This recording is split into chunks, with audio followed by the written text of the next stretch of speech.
Good morning. Welcome to Flat Earth Early Bird number 1638. I'm your host, Arwin. And before I start the show, please don't forget to share it on any platform you deem fit. And if you haven't already, subscribe to my channel and hit the bell notification so you know when I'm going live, which is normally 1 p.m. Amsterdam time in the weekdays and 2 p.m. Amsterdam time in the weekend. And please also do support me through the PayPal and the Patreon. That'll be much appreciated, and yeah, still very much needed also. So please keep the support coming. I'm still tight despite everything. So yeah. Anyway, the weather today, cleared up again. It's back to clear skies and a bunch of clouds and plenty of sun. Thankfully, there is still wind. It's very helpful because it is really moist after yesterday. It did actually storm more than just a few drops, so that was nice. It wasn't a really heavy rain, like buckets and buckets or anything, but still there was a decent amount of rain and some lightning. Not a lot, but some. And so I'm like, yeah, okay, that's good. Because, I mean, things were getting kind of dry. And a bit of rain like that is very useful to keep the grass green. So, right, so beautiful weather out there. Plants are doing great.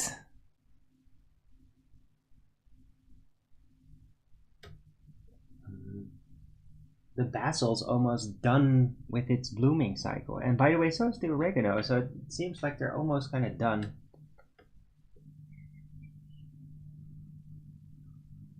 Well, the basil looks like it could have some more flowers at the top.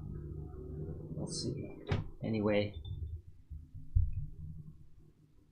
It's warm, it's moist. It's pretty beautiful weather.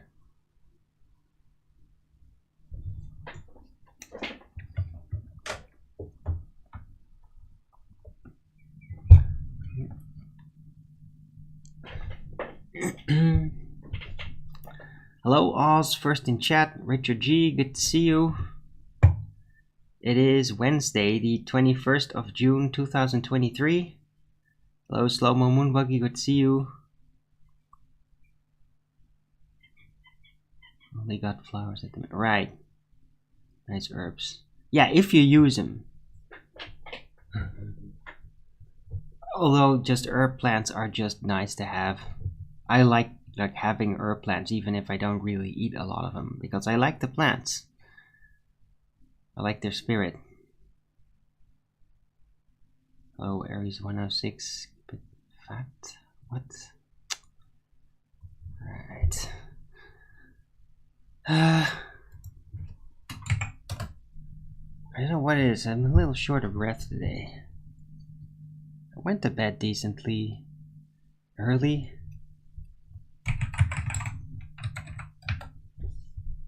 Uh, 55% humidity. That probably has something to do with it. It says it's going to be a clear day. 25 degrees. So it's not super warm. But yeah, there's still that moist in the air from yesterday. It did keep like raining until the middle of the night.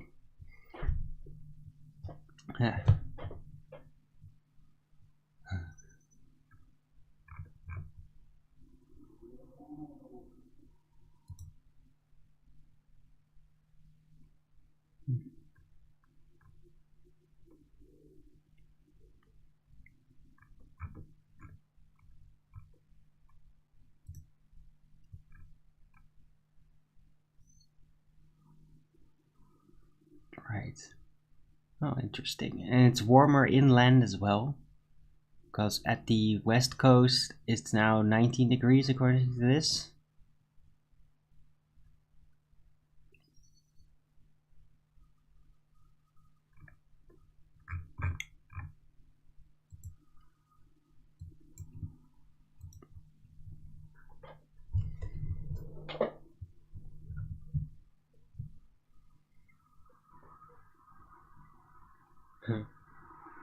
Planting garlic. Yeah, that's cool.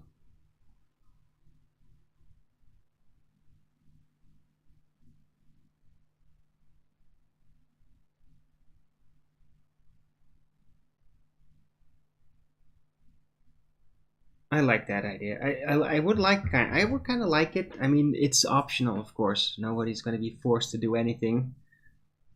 To like, well, I'm into herb plants, and if you guys kind of get into it, then we could like all do it, and kind of like keep track, maybe some tips, and just learn more about it. It's like some sort of micro Bertaria. Bearwintaria. I like the idea of that. Like an online community garden.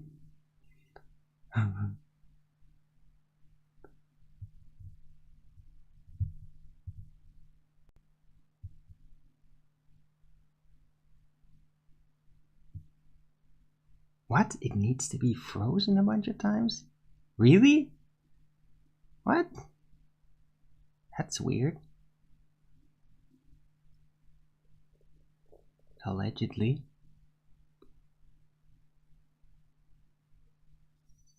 I don't know. Maybe the freezing does like have a certain like biochemical effect on it. But I don't know. Yeah, I don't know if it actually like needs to be frozen.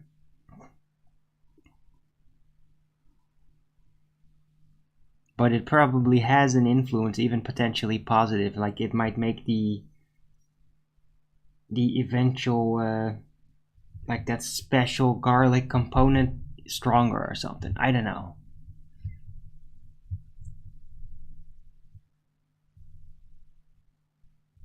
But I mean, most, or at least I don't know of any plants that actually need to be frozen for them to do their thing.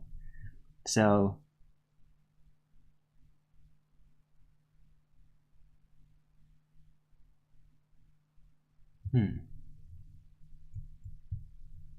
right. Hello, George Sanford. Thanks for the input. Well, Slow Mo did say allegedly, so. Full of phosphates. Is it full of phosphates? What? Alright.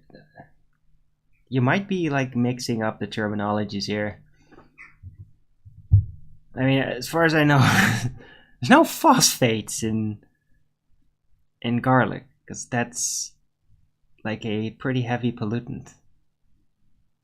It's phosphorus. Yeah, that's that's probably closer to what we're actually talking about. Because I remember phosphates being the thing that were forbidden to be used in soaps because they were giving serious environmental problems. So I doubt they are in garlic.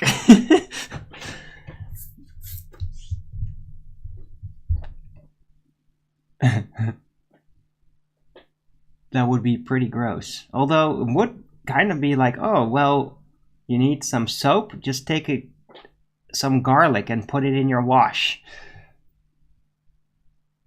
But of course, in reality, I would definitely recommend to not do that since your clothes will smell like garlic.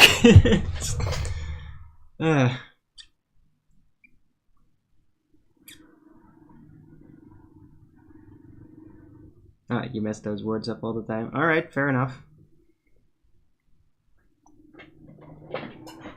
Gonna give it a try. Well, yeah, give it a test, you know? Like what are you gonna really lose? But it's good to test those things out. Although I think that George Sanford's comment really did make a lot of sense. It's just the point is that a lot of those what do you call those? Like potatoes, garlics, things that go under the ground, well, they tend to, on average, survive freezing better because the ground insulates them slightly from the freezing, unless it's like super heavy frost, like deep frost, like minus 20 or something, then it's still gonna freeze to death. But if with slight freezing, things that are underground, they have no problem at all. So technically, if it's like that and you're in a moderately, slightly freezing area, then garlic can basically keep growing during the winter when everything above ground dies. So that might be the actual advantage.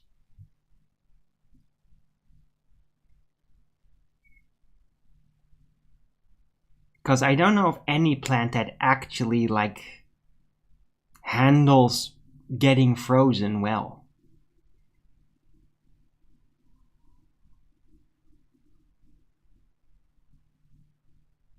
Especially root type parts of a plant. Anyway. Are you a big garden? Oh, cool. My mother used to have a pretty big garden. With all the fruits and all that.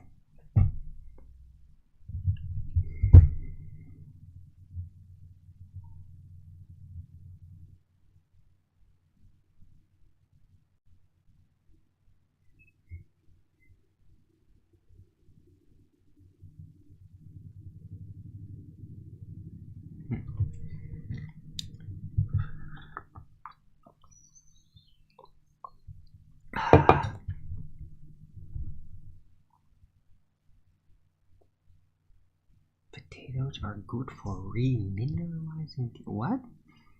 Hello, fibroids. What? Never heard of that one.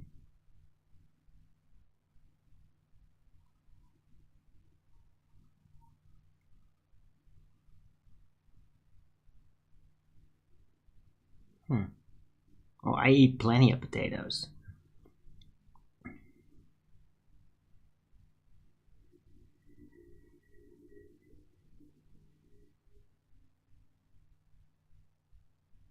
Right, yeah, George said. Well, so it sounds like your mother's having a similar type of garden setup as mine did.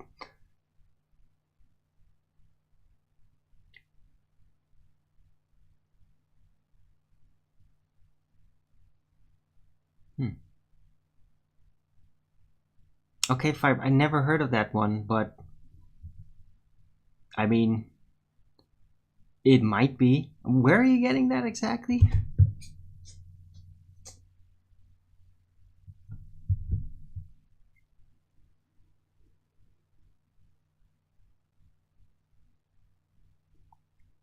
Where did you get that from?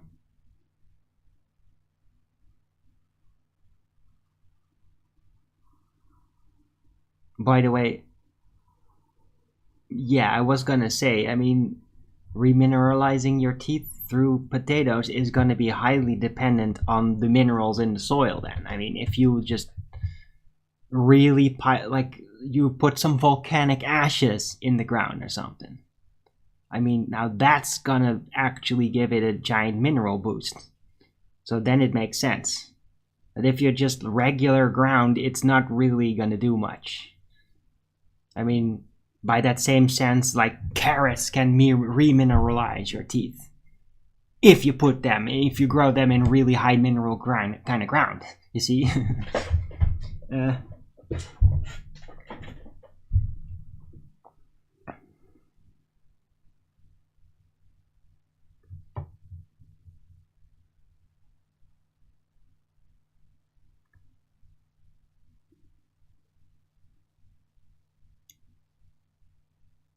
1,000 years from now, they will reconstruct.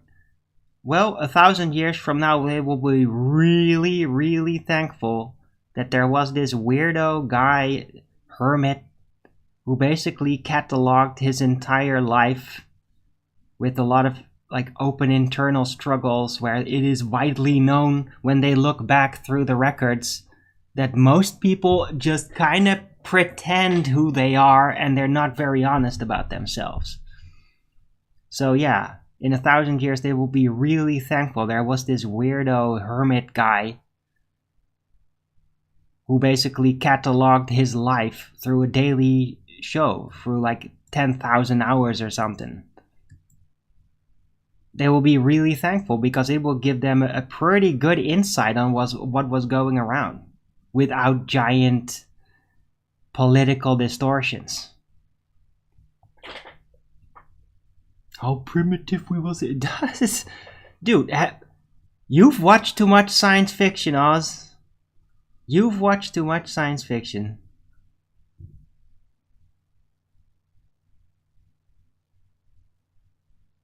Who says that we will be more primitive than them? Who says that our ancestors, if we all get through this, will not even be weaker and more coddled because the generations before them completely overcame the beast system and became super independent, and now there's no more dark agents trying to mind control the shit out of everybody and get everybody killed. So everybody's just like innocent and open and super naive. And they're like, whoa, all that struggles from the past, the mythical. Who says that they are more smart than us, yeah? Hard times make you smart. Good times and having hard times resolved make you weak. Who's to say that in 1,000 years they will look back at us and think we are primitive? They might think we are primitive because they are fucking arrogant, like a bunch of snobs that just don't understand things anymore. But other than that, I doubt they'd think that. Because probably by then it is much more well known that humanity degenerates over ages, not evolves. The technology evolves, the comforts evolve, and the mind and the soul becomes weaker. And they will know that, and they will look back in great awe of how we managed to get through the Satan age, where everybody was literally being mind controlled to death. I doubt they think we are primitive. I think they would have a lot of respect for our struggle. Just like we have a lot of respect for the struggles of our ancestors and even people we don't know from like around the 1940s. Or even further back. Yeah? So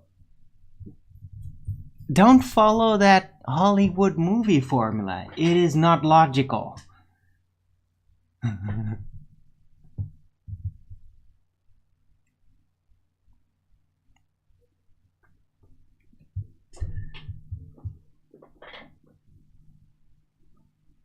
Technology gonna get advanced? Well, yeah, there's a good chance, Richard G, there's gonna be a giant reversal in that.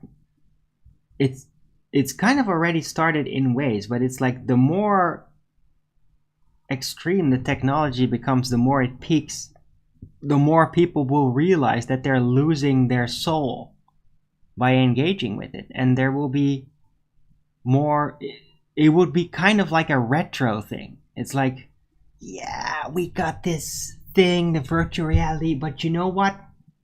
I just want to watch it on the screen. Like me. Yeah, I'm already doing that. I don't want the fucking internet. Let's walk around all day. Boss runs into. Yeah, I want a screen. I want it in a set place. I don't want it to move with me so it can stare at me with some stupid gamma troll remark in social media, like pleading for me to interact with it again. Yeah. And there's going to be much more of that. There's just going to be, it's going to be like reenactment, retro reenactment, and like, yeah, how did we do this thing? How did we manage this craft before all this electronic computer crap? Yeah? And there's like entire organizations focused on that sort of stuff. There's television programs about it for decades already. So technology might advance greatly, but eventually it will only be in the hands of demons and their slaves. Because it will take your soul, and a demon doesn't care, and a slave is too stupid to notice. They're too weak to resist it. So that's what you could probably divide society into. It's kind of like very similar to the Brave New World setup, right? You have the people, part of the system, they're on the drugs, they do the orgies, and they do the work assigned to them. And then there's the outsiders, who absolutely have nothing to do with that, have internal struggles, even little wars with each other over dominance and whatever. And they give birth instead of growing their own, and they grow their own food, and they don't engage in technology. And I think that is actually already kind of where it's going. That setup is already there. It only, in the book, it's a little more peaked. But where the setting is already there, guys. Have you noticed? The Brave New World setting is effectively already there. It's just not peaked yet.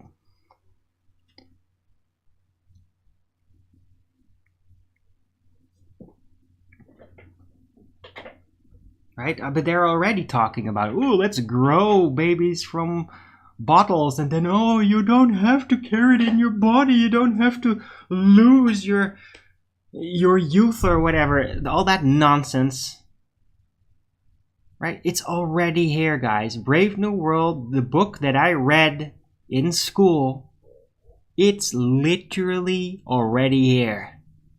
I mean, almost every trait of what was in that book has been deployed on Earth. It's just not drawn to its extremity just yet.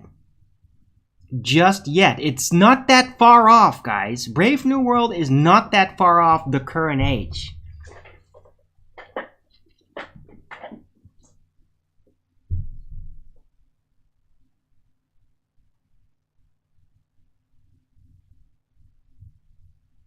Flying cars? Yeah.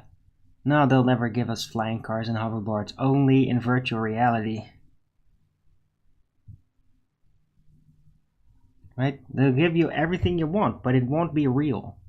It's much more efficient. They're not going to actually give you things that could potentially do damage. They don't even want you to have cars. You think they're going to give you flying cars? No, they're going to take your regular cars away. That's what they're going to do. They're not going to give you anything that gives you more freedom. They're just going to take away the things you already had and took for granted and thought that everybody would always have those. They're just going to take that away from you. That's the reality. Yeah?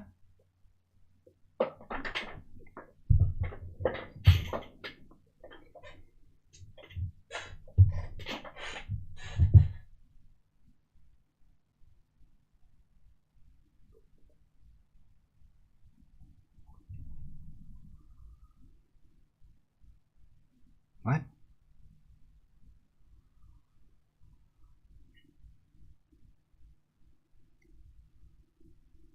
It's funny that you're saying that, Oz. Did you know that pretty much around Xbox and PlayStation, I lost interest in computers, in computer consoles. I lost interest.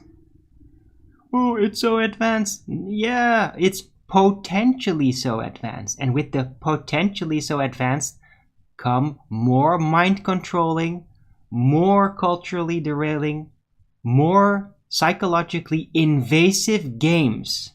Not better. They all suck. That's why I never, like, after the Super Nintendo, I was like, okay, that's it. Super Nintendo was the ultimate peak of that quality. 16-bit era. It was the best of that. And then they went into 3D, and then everything started to suck. And now it's all good looking 3D. And guess what? It still sucks. It all sucks. All the video games all fucking suck. They suck. They suck, and they suck to watch. They suck. It's lame. And that's how I felt even like when I was still a teen. It all sucks.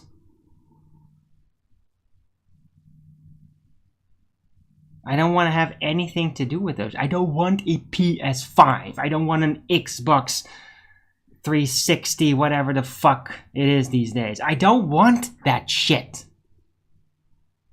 If I'd get one of those, I'd immediately sell them.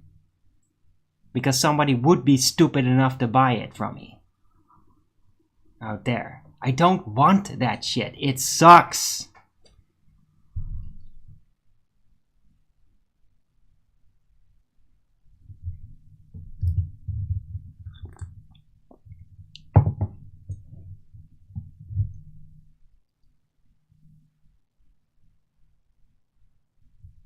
Right?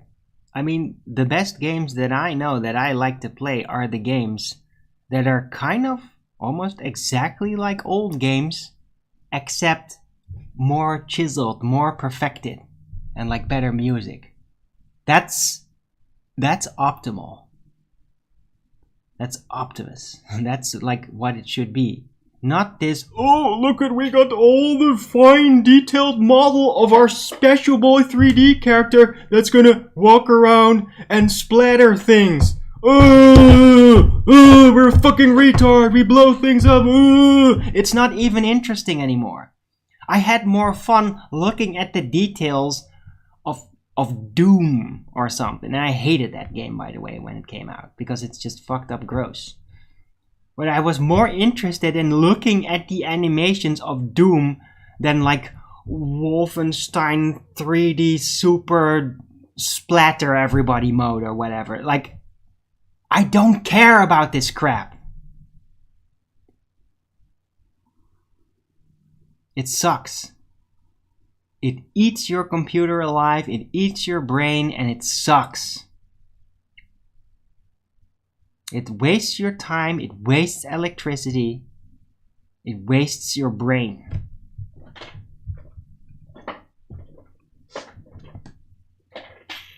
And all these new popular games, they suck even more.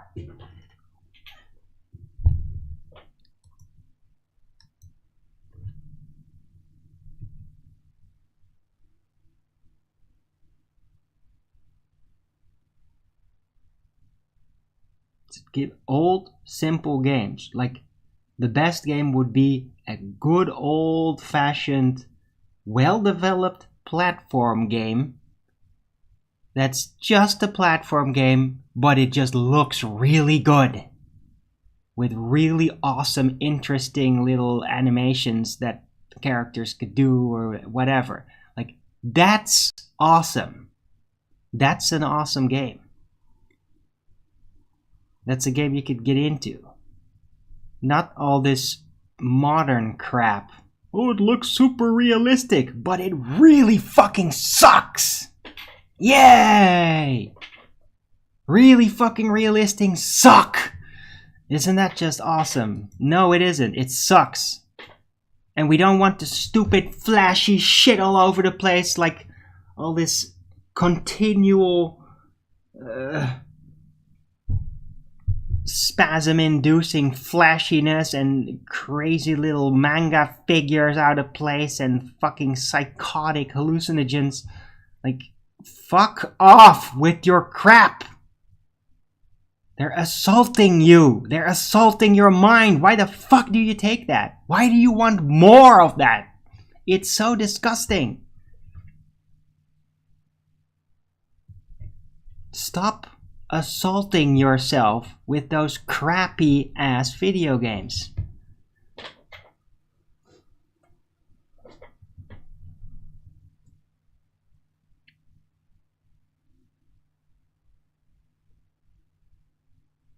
Hello, Gemini, Luna.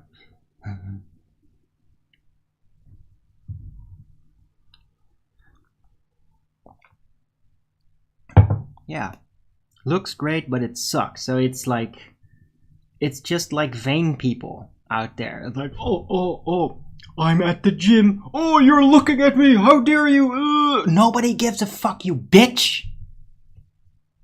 Nobody gives a fuck. Like, get out of my face. I don't want to see you.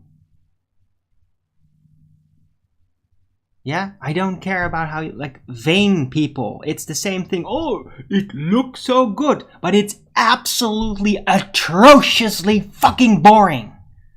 They are boring, they're lame, they're annoying, they suck. I mean, the only reason, if you're like that in your mind, would be like, well, maybe sex or something. But they're not even good at that. They suck at sucking. They suck at everything. They just happen to be sort of in good shape, and that's it. That's like the only good thing. They're useless. A blow-up doll would be more satisfying than those people. Okay? Not that I know that out of experience, but I mean, I can definitely imagine that to be the case.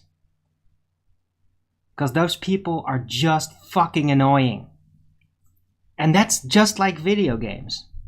Oh, it looks so good, and it really fucking sucks. It's lame. It's like you play for 1 second, and like for 5 seconds of orientation, and you know exactly what kind of game it is. Yeah? That's this era. Oh, the new game. Oh, it's so beautiful. Look at this. Oh, what a great story. You turn it on, you start playing, and after 5 fucking seconds, you know exactly what the entire video game is gonna be like. Yeah?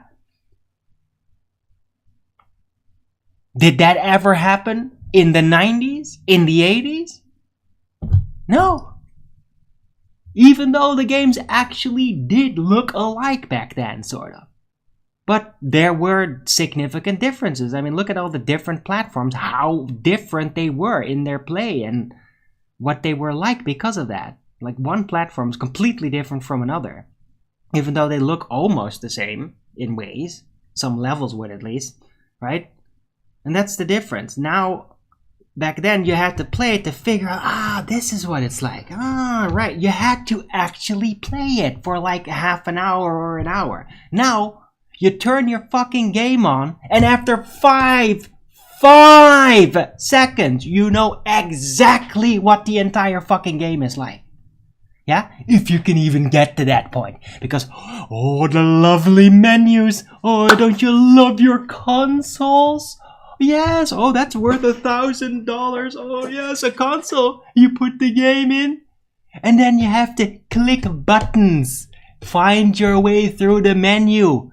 Like, spend 3 minutes before you can even attempt to start your game. After which, oh, we have to update. Oh, there's a waiting row. It's only gonna take another day. You have to wait a day for your fucking game to update.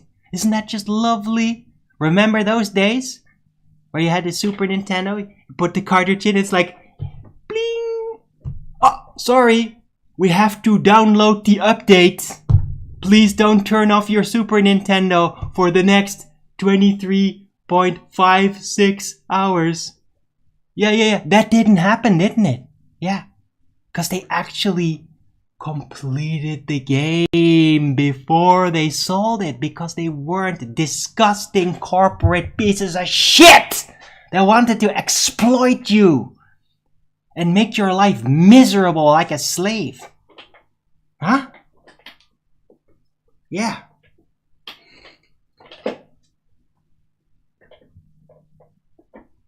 Yeah. And after that, update. Waiting 24 hours, wasting half your weekend. You wanted to play it immediately, but no, you has to update for a fucking day. Yeah, I hope everything goes alright. And then you start it up, you play it, and after 5 fucking seconds, you know, this is exactly like that game. It just has a slightly different skin. And yeah, there you go. That's what you spent your money on. Another cookie cutter, shitty ass, popular game with this different name, slightly different skin. And it sucks. And gaming sucks. People that follow the latest game, their life is hell. I wouldn't want to visit those people ever. It's like, no, you go sit in your dungeon and play the latest games. And you go fuck your life up. I'm gonna stand outside, enjoy the fresh air, look at the sun, and grow a couple of plants. And maybe like play Off-World Trading Company or something. That's what I'm playing these days. It's, I guess, kind of like to help against my financial phobia. It's just so simple. It's such a fucking simple game. It's super basic. It's fluid though, but it's super basic, and it's like, yeah, that it's barely a game, but it's great. Who needs a stupid ass 3D bullshit shooter whatevers? They suck. They suck.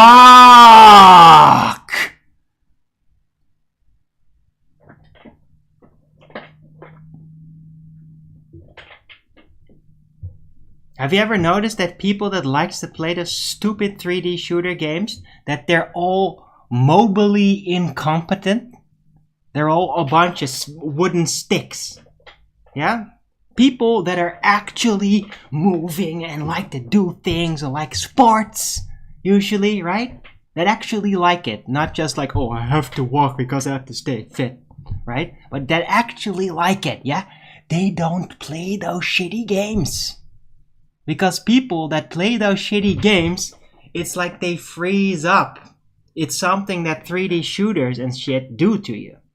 Because normally, when you apply your instincts on those things, like, oh, quickly, you gotta get him, oh, run away, something, you have a visceral connection with your body doing those things. But in the stupid 3D shooter shit, guess what? Your body doesn't have anything to do. So you reroute that instinct to your hands doing it in that virtual world. And you know what? If you keep doing that all the time, it turns you into a wooden plank. You just become a frozen up stick. People like that usually get stiffness problems with their back, and they become less mobile because they play the fucking 3D shooters too much. This is really true. This is real, guys. Just check it out there. How many people you know that play the 3D shooters all the time? They're the real nerds with them. Are they very mobile? Or do they seem kind of like a wooden plank? Yeah. It's the fucking 3D shooters, guys. Is what it does to you.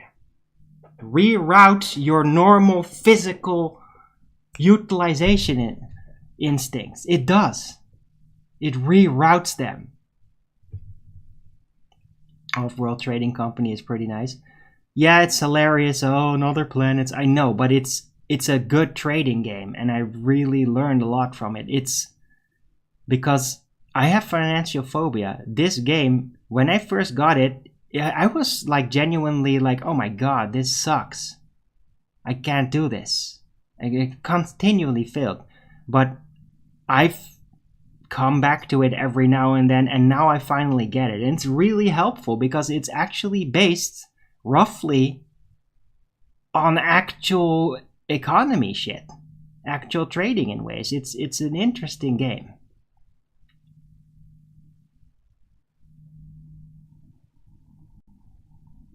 Yeah, it's like a trade economy based strategy game. It's really interesting.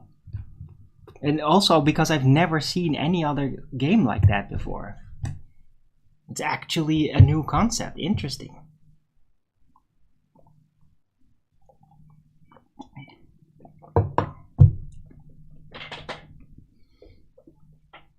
Right?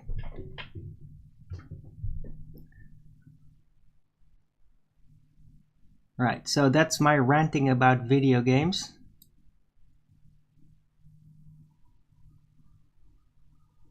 Most of them suck. The old games were much more inspiring, much more interesting. And they advanced, they got the 16-bit. But then, now we're gonna go to 32-bit. Oh, now we can actually do the 3D. And then everything starts to suck. And now, it still sucks. It's just a little bit better looking. Yeah? The thing is, 3D games, they kinda just suck. They kinda do. I mean, there's very few exceptions. Very, like, for example, Skyrim was really like one of the few exceptions because it was so beautifully designed that it was really more about the sightseeing. I didn't give a fuck about that game. Like, with the actual game. It wasn't that but just like going around just to see what it looked like. That was kind of new. That was like the first game that actually utilized the advanced beauty capability of a game, of a 3D game like that. But I don't play that anymore. It's like once you really got to see it all, it's like, yeah, now I'm done with this shit.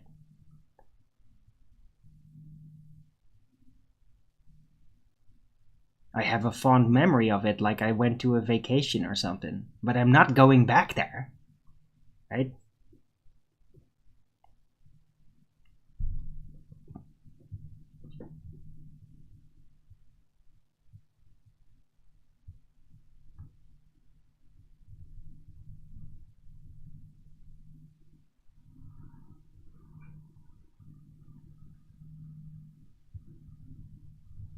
Right.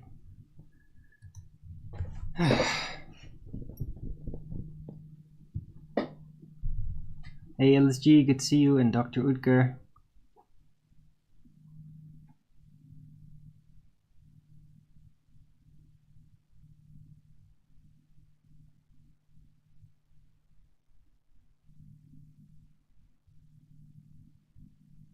The idea that you can cut into your profits by overproducing product.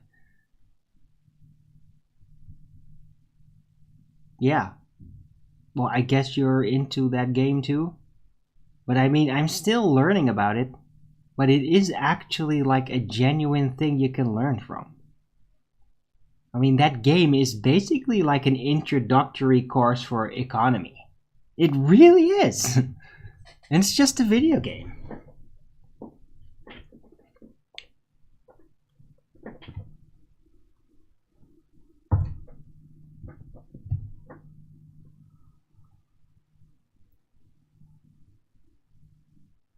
Like the video game Off-World Trading Company is really the real thing. It's an emulation of the real thing that people like Elon Musk and all that want to make you believe is real. Off-World Trading Company like is that scenario that they, Elon Musk and all those wizards, they want you to believe that that is going to be the end result, that they can do that. Really? That's what they want. The game basically shows you exactly what they want you to believe could be real.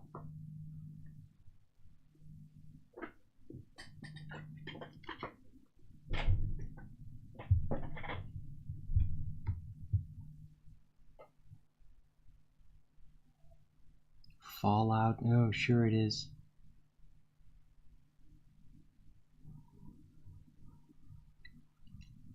Little bit more combat? No, I don't. A bit more combat. Oh, I want to shoot shit. But I don't like them. I just want to blow them up. Dude, you can literally just blow up buildings and shit. Like, what's your issue? I mean, starting a war would kind of make the trade stop, wouldn't it? That's the whole point. That's the whole thing about it. It's about, Aries, it's about economic warfare, not about war. Because if you had actual war, guess what happens? Yeah, the markets close. It stops. That's not logical.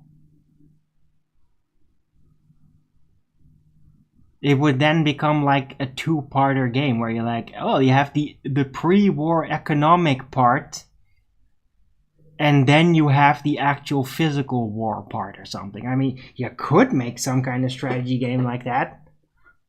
Weird though. Might be kind of interesting.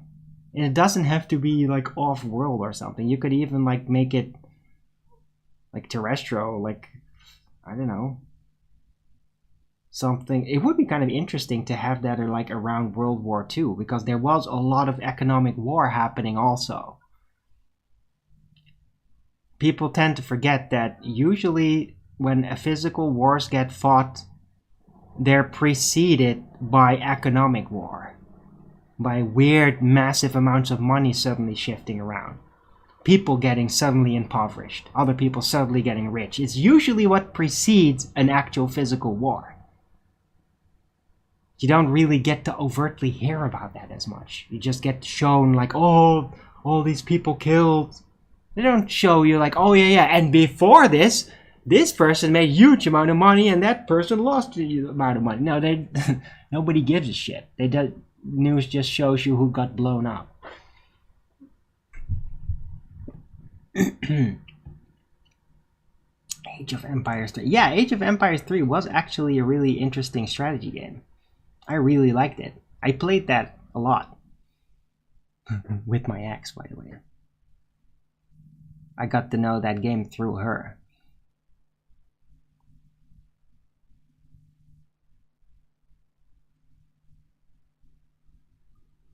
I really liked that game. I have fond memories of it. It worked pretty good too. And it's like a game you can really master.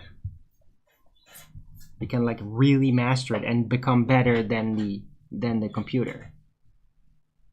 But if you didn't master it, then the computer would be better than you. So I like games that I can really master like that.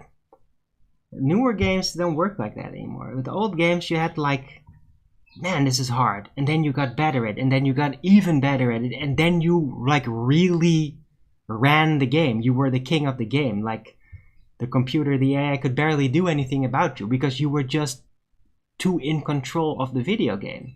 Video games were made like that. They were balanced out like that. They were given careful time to balance it out like that. So you could play it like that and like really become good in it, and then it would be fun. Now it's not there anymore. It's like AI is like either just slow and completely incompetent, or it's just like too smart. It's like cheating. It's because it's like you can feel like this thing is like rigged in a way that it can literally like predict everything. It's just not fair. Like it's just blatantly cheating, like a robot. Like you can't beat that. You can't master that shit.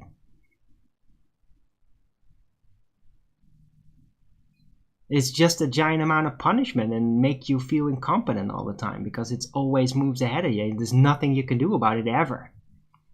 Like, that's not fun.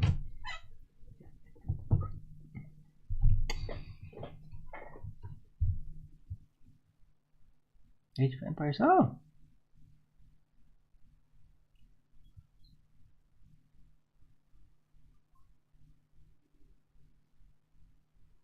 Huh.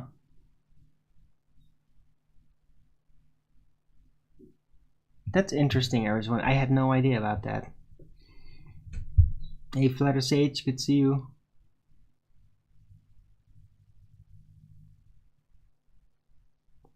I've never played Portal, by the way, LSG. No, I didn't like it. It was just that 3D, dude. Before Portal and all that, I played Half-Life 2. And from Half-Life 2, I got so physically ill from that I literally abandoned all 3D games forever. Like, I never playing that shit again. Really. I only broke that for Skyrim.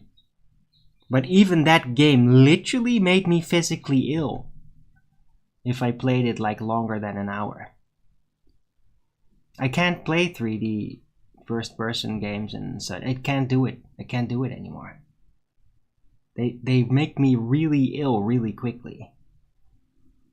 And with Half-Life 2, it got so bad. It was so realistic looking, but yet it made me so sick that I have had times where I'd literally be hanging over the toilet, feeling like I was about to throw up for like 10 minutes straight.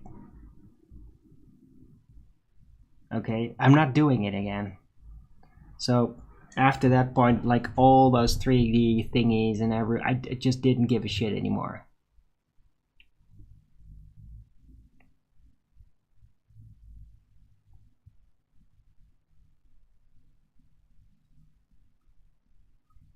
Like some kind of motion sickness? Maybe. Or lack of motion sickness.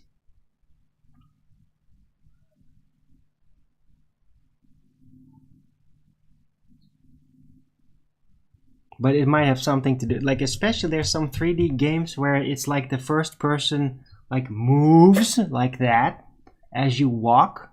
That shit like really makes me sick. That's like, oh god, why the fuck did you have to do that? So usually when 3D games are involved, like I just want to be behind. I just want a third person view. And that the camera doesn't bob fucking up and down as they move. And then it's like, okay, that's better. It doesn't make me sick from a third person view.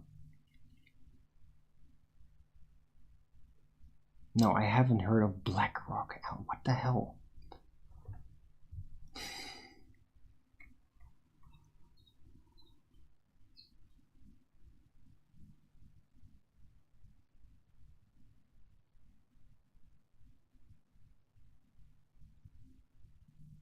Right.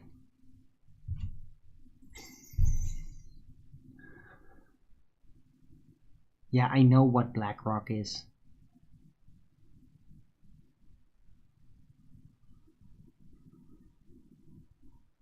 Did you know BlackRock is actually buying up Ukraine? That Zelensky is destroying?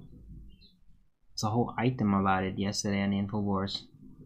But it's really true. Like, everything that's getting blown up has been accounted for in planning by BlackRock.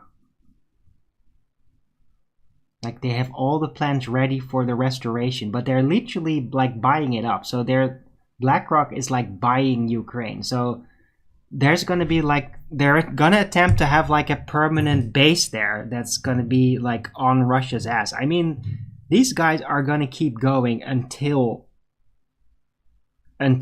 segments of the world are blown up, or they are like massively rounded up and executed horrifically, which they absolutely deserve, because these people are like living demons.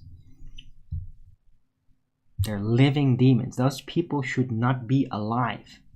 Yeah, 1,000 years ago, if people were like that, priests would arrest them and you would end up in a dungeon. Because that's where those types of people belong. They're ruthless, demonic psychopaths. And it gives like they don't care. If the entire world is a pile of rubble, they don't care as long as they own it.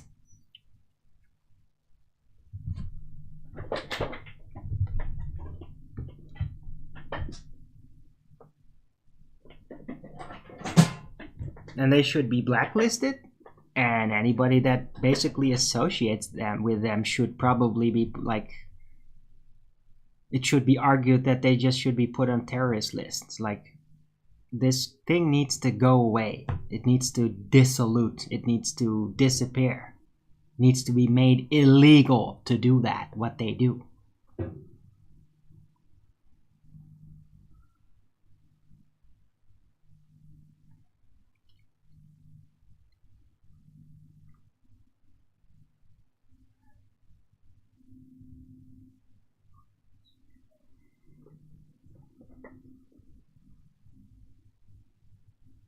I don't know what the hell you're talking about.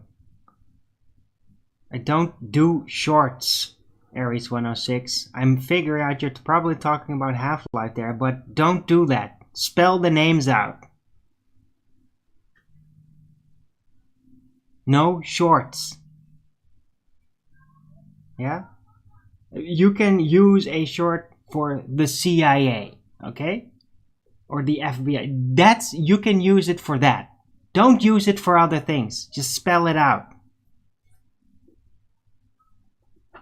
Same goes for, yeah, just don't do it.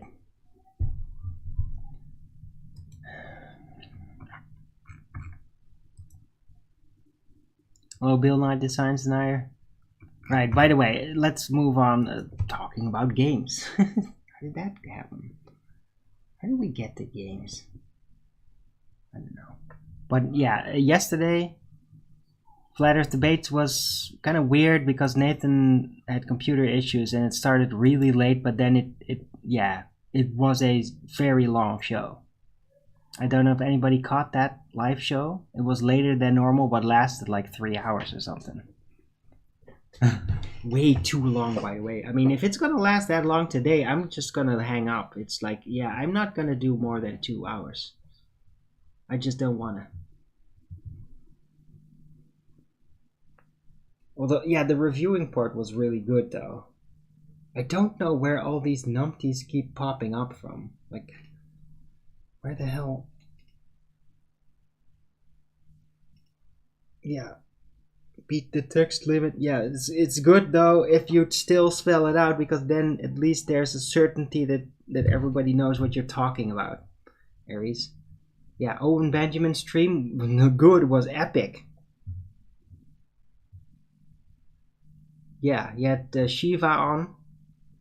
Now, I knew he was going to do that because he announced it the day before, so that's why I mentioned it even on my show yesterday. I had Shiva in the title for a reason. But yeah, Shiva on Owen Benjamin. Holy shit. That was intense. Also, like, the streaming just completely broke. It got so stalled. It's insane. I don't know what the hell that was. But it got so terribly stalled. It was just unwatchable. I had to eventually watch it on DLive because on unauthorized.tv it was just stalling so badly. I couldn't see anything of it. But yeah, I watched a part of it back, and I did get the gist of it all. It was a really intense show, very well worth watching. So if you haven't checked that out,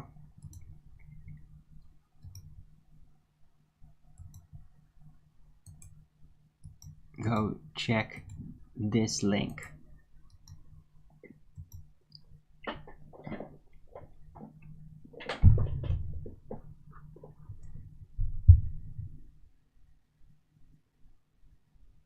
I watch FED is no, not FED. No. No, FED. Well, Nathan was having computer problems, but that's like his computer, provably. It's not internet connection problems. The internet connection problems was with unauthorized.tv.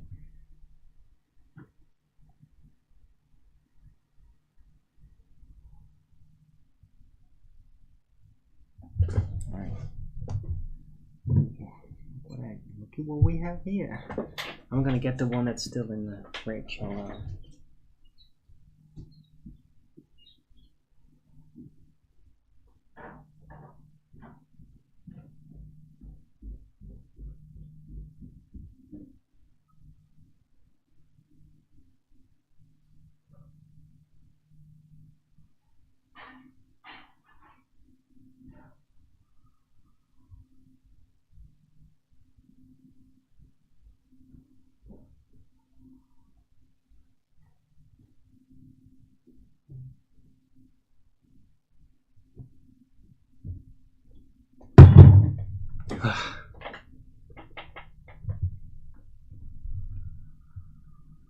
Trying to subscribe to Benjamin's channel. You mean the D-Live channel, Letter Sage? Because you have to actually pay to subscribe in there. You can dump lemons in there by just following, like I did. But you have to actually pay to be able to comment in there. So I don't do that. But I mean, it was a more stable stream than through unauthorized. So I just kind of listened through that one. Also, I use the D-Live pop-up because unauthorized doesn't have any pop-up, but D-Live gives a pop-up. So it's like, oh, Owen Benjamin is live because I'm seeing the D-Live pop-up quickly to an unauthorized. Works great. So,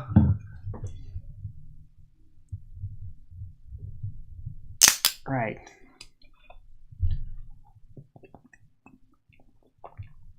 So it's a good place to watch it live through D-Live, but if you really want to chat and comment, I'd say go for unauthorized. It's like €5 a month. It's nothing.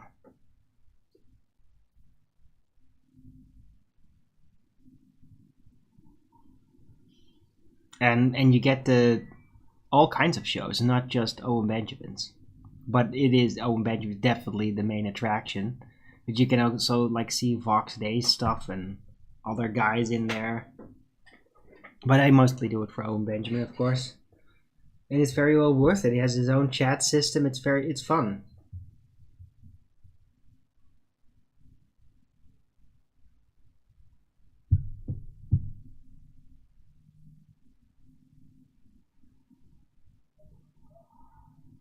It's really connecting a lot of pieces. Yeah. Oh, Shiva's crushing it. And so is Owen Benjamin. And I feel like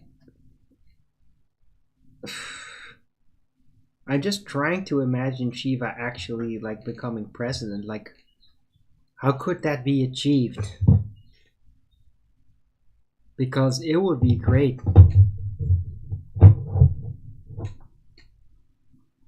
He has so many good ideas. It's incredible.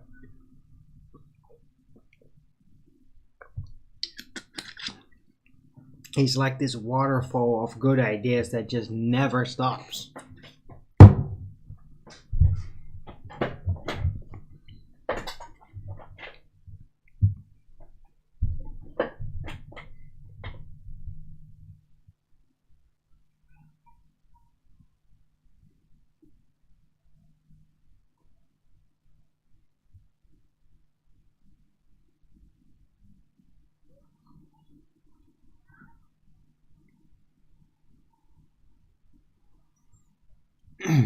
Right.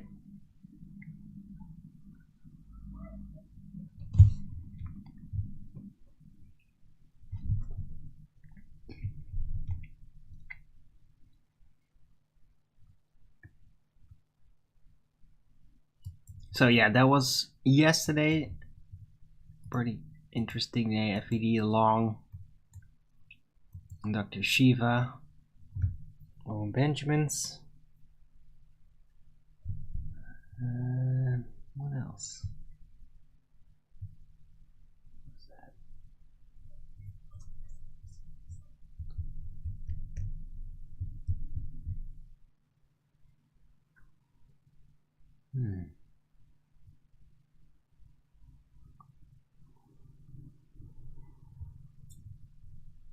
Hey, Truth Over Comfort, good to see you.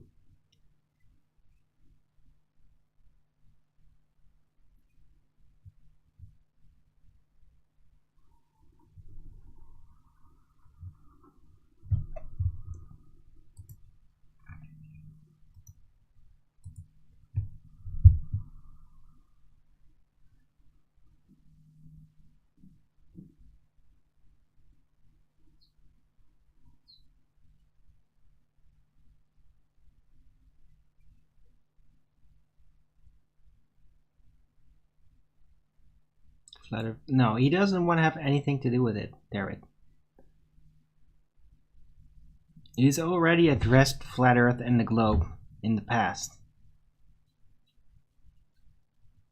And he just sees it as a dichotomy. That's all. Like, he doesn't have time for that shit, okay, Tarot? Doesn't have time for it.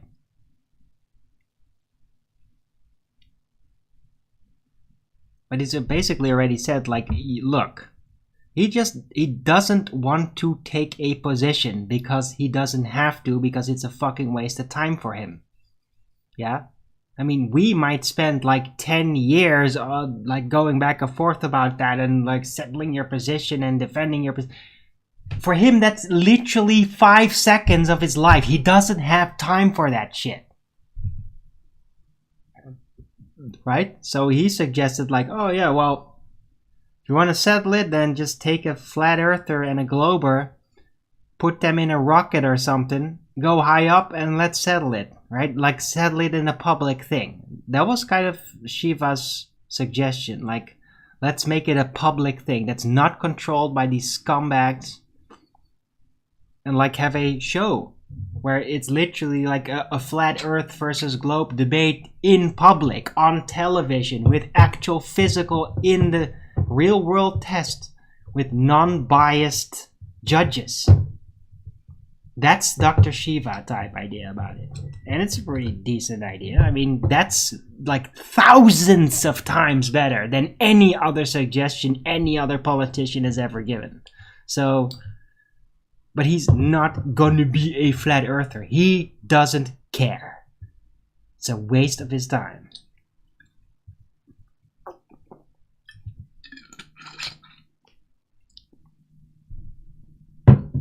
Who doesn't learn the truth? It's irrelevant to him.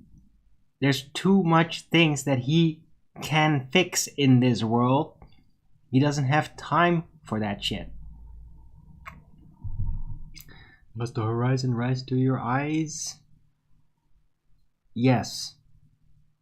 It rises to slightly below eye level. That's correct.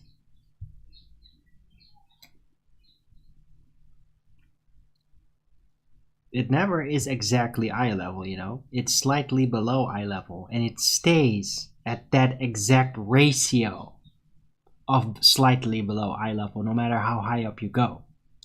And that's the reality of it, right? You go up, it's like, eventually it's like there. It's right there. And it just stays there, no matter how high you go. It's all black here, blue there. It stays right there. No matter how high you go. That's how it is. Slightly below eye level, and it stays there no matter how high you go. That's what you get to see.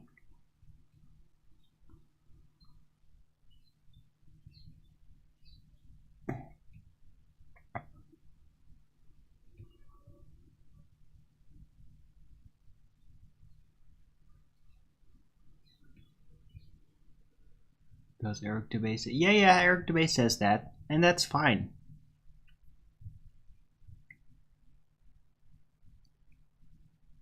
I mean, it's fine if you want to say, yeah, it's at eye level. That's fair enough. But it technically is slightly below eye level.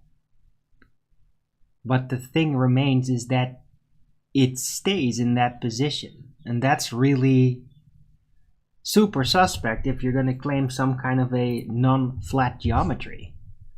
Because the horizon couldn't stay at the exact same relative position. It wouldn't do that on a ball, ever. Right? So it technically doesn't matter that it's not exactly eye level but slightly below. It doesn't matter for the geometry of Earth. So yeah, I mean, if Eric just says, oh, it's at eye level, that's fine. It's not really that relevant. But it would be technically a little bit more correct if he said slightly below eye level, because that's exactly what it does. Anyway.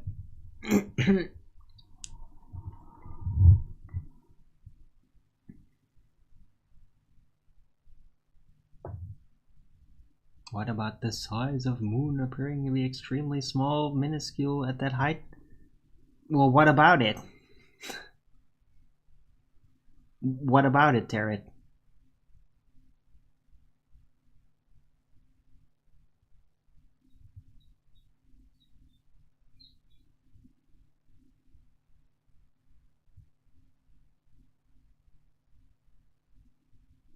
There's no way in hell they would let any of us in that rocket.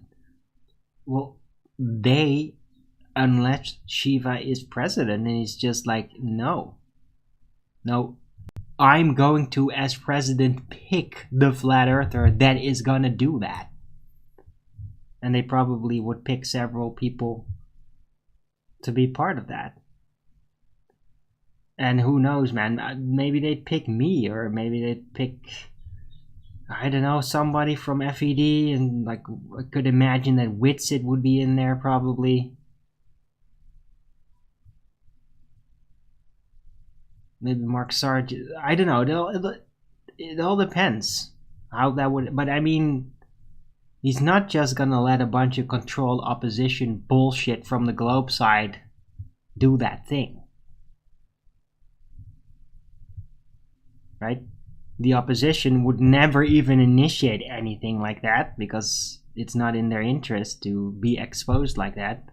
If Dr. Shiva would like force that to happen, then he would also not allow the globe side to like dominate it and like put in fake flat earthers and shit. Like he wouldn't allow that, right? If he would allow that, then it would be just better if he didn't allow anything. He would just like let it all be as it is.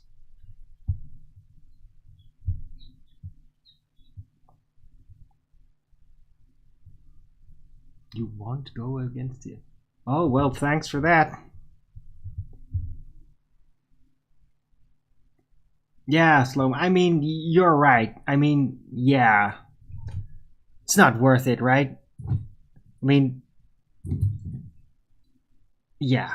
I mean, if I'd have to choose, like, oh, constitutional issue, or absolute and permanent destruction of the entire country and watch everybody tear each other up like literal demons in Gomorrah. I mean, yeah. That seems a fair choice. Do not vote for him for that. Rather vote for the person, or not vote at all and let everybody else vote for the more constitutional candidate that's just going to initiate another insane war. Or like support Ukraine some more, right? Rather have that. I mean, I can guarantee. You know what's gonna happen if Bobby Kennedy is gonna be president? You know what's gonna happen? And this is our winning prediction, because there's a good chance that he will. You know what's gonna happen? A war. Another war in the Middle East. Yeah? It's gonna be Iran. Bobby is a war president.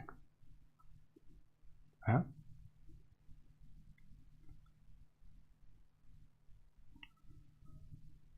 Any hints? Any hints? Yeah? All this build up? Oh, those Muslims. Oh, the Muslims come in here and invade our country to rape our women and stab random people. Yeah. You know why that is? That's because there is another assault on the Middle East in the workings. Iran. It's gonna happen. I've seen it as part of my visions. Don't know exactly how or where it's gonna unroll, but it is gonna happen at some point, and they have their counter move, guys. So it's gonna be like when that eventually happens, this is gonna be really chaotic. Because there is going to be like war all over the Middle East all of a sudden.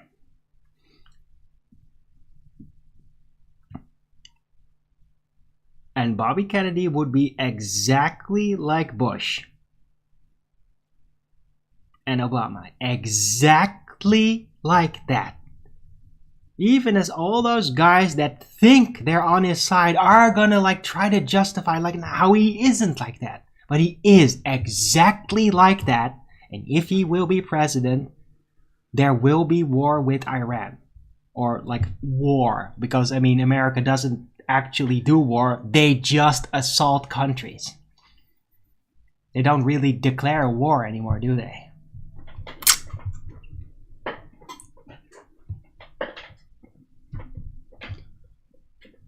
Rothschild control? I don't know, truth over comfort. I just know that Iran is going to be attacked if Bobby becomes president.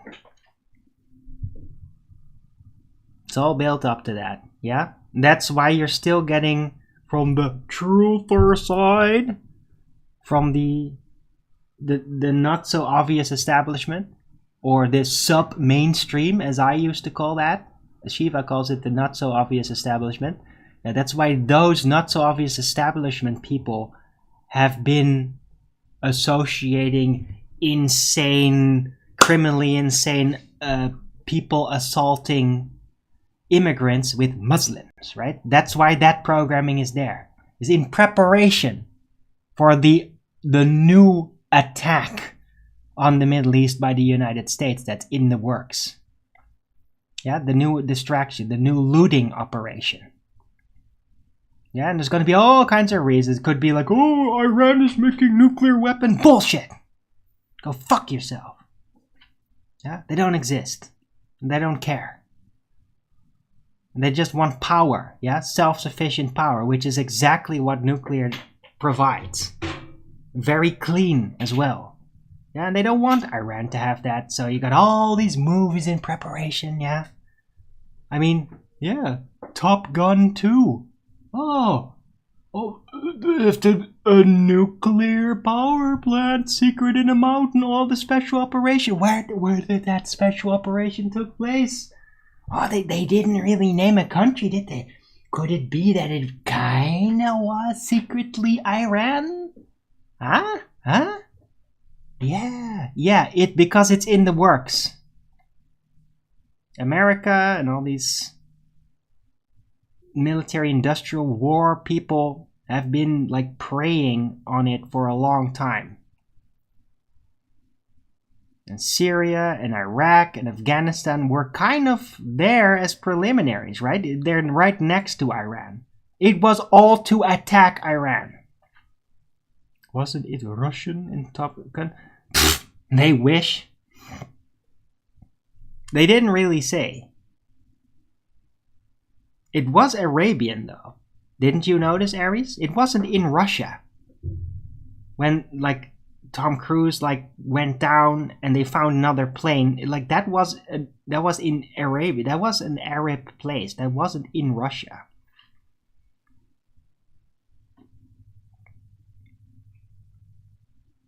Or maybe it was like Kazakhstan or something.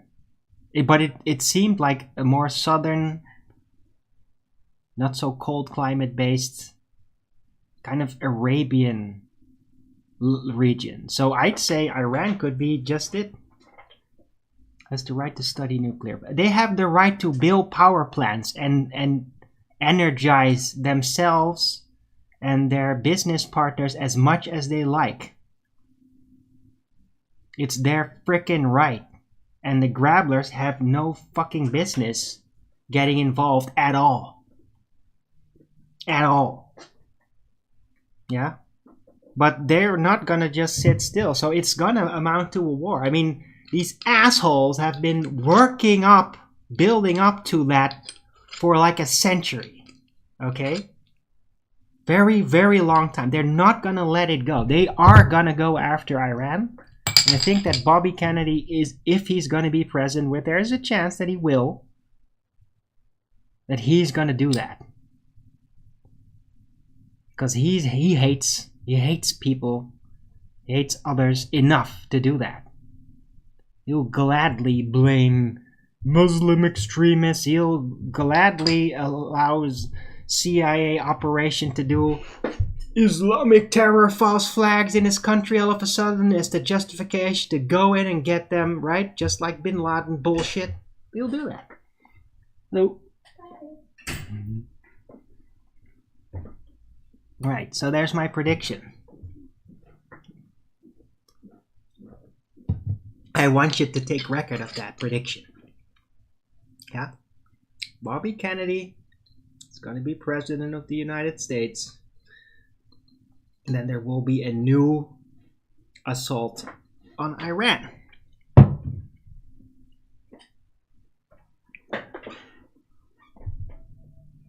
I can't be the only one saying this, by the way. I mean, it's kind of obvious if you really paid attention. And I have. I've been keeping track of that, how they work around the Middle East and Russia now since 9/11. I've kept track of how that works. Heard a lot of people talk about it. Read some history, even.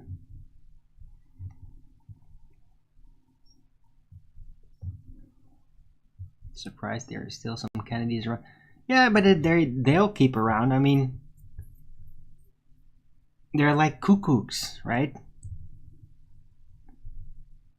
I'm not gonna get too personal, but I mean, they were gonna find somebody to have a kid with, right?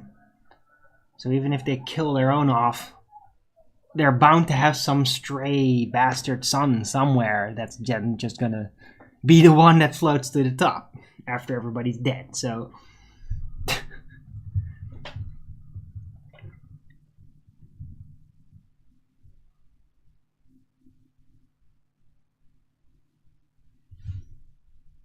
but yeah, I mean, the Kennedy family is a pretty damn cursed, miserable family. It is. They're definitely not as shiny as political history makes them look.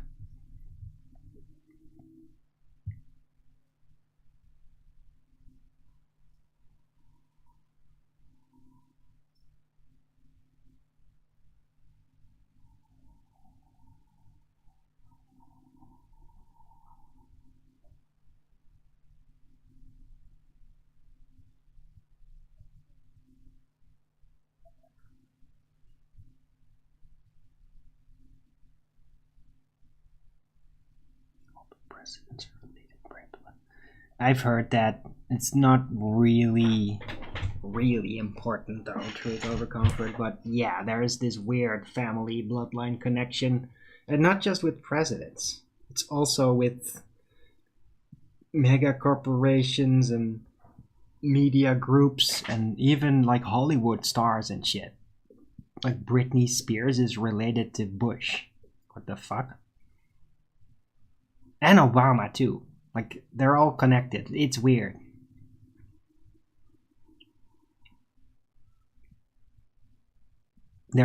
But they are effectively like the robber baron nouveau riche type families. And these guys are the frontline actor faction of that. So in Shiva really lays it down the best, right? So there is like the rich ass banker families, the really scummy, grabbly bastards that you really don't know the names of. And they're all interconnected with everything. Then you have the main funders, main banker figures that you probably do know, like which would be Rockefeller, Soros, Rothschild. And then there is the political families that are always the ones basically in your face, taking the blame and making the moves. Like the Kennedys, the Bushes, and yeah, more of those families that always get shoved in your face, that are always like saying things to get you, I hate you, right? But those are specifically... Those families do that. They are the ones in your face doing that. So they're there to take the blame, to take your focus as you try to counter it. But they're basically just like an acting guild for the entire swarm. Just like the not so obvious establishment, the sub-mainstream. They're the face you're supposed to side with to counter that official face, those figures, to get you caught up in between that false dichotomy and not affect anything because of it. What's their system? But there's families that are specifically for that. They are the ones that are supposed to be in your face, and they are supposed to draw you in antagonizingly. Like, they are bred for that, and they like it. Or they don't care. They're good at handling that. They like, or they can handle very well being unpopular, getting that negative attention, because it's so effective to deflect away from the root cause of the scenario. So they're like actors that are hired just to deflect the attention away from the public, for the public, so they don't resolve the situation that they themselves don't even command. They're just executing it. And that's how they operate.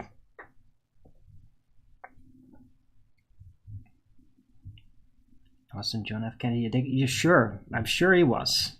Flatter Sage. They're all druggies. Meth and coke and who knows what else.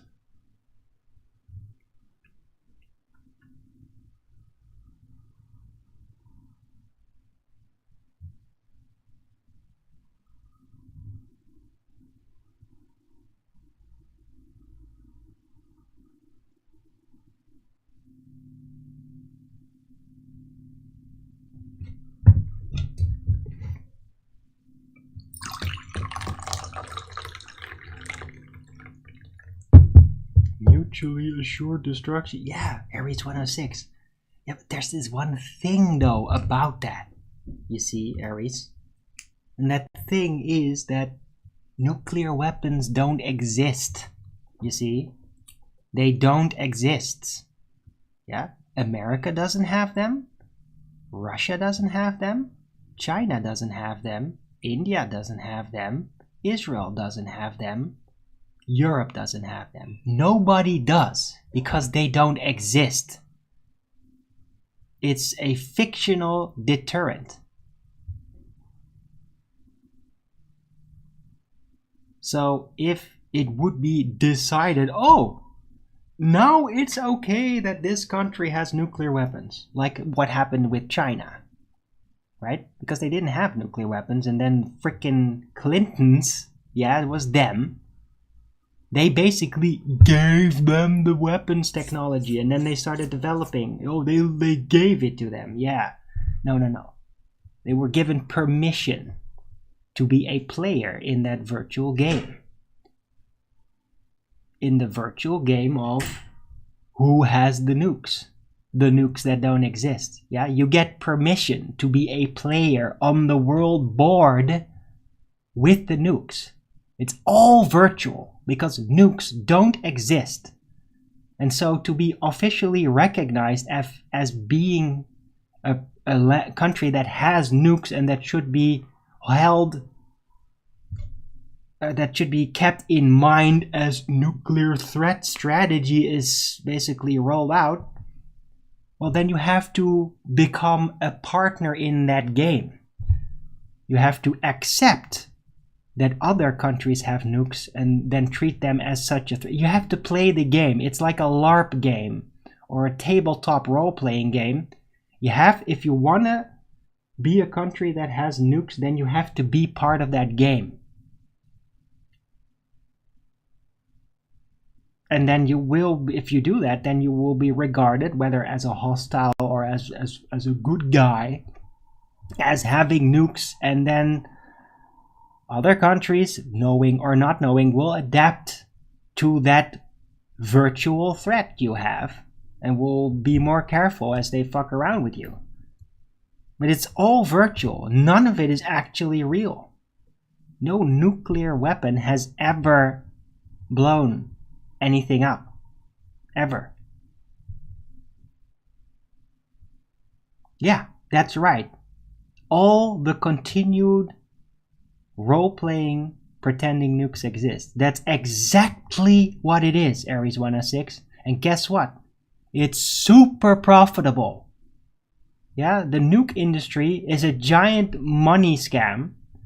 It's a giant industry. They get huge amounts of money just for that bullshit. Yeah, And it works strategically too, because it's just so fucking scary, the idea that it all can just blow up in a second. Yeah?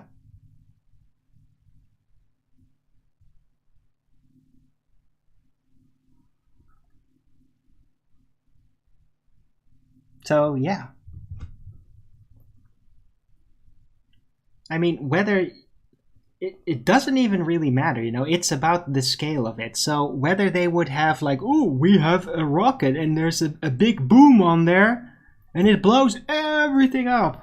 Whether it's that or whether they're going to say, yeah, you know what?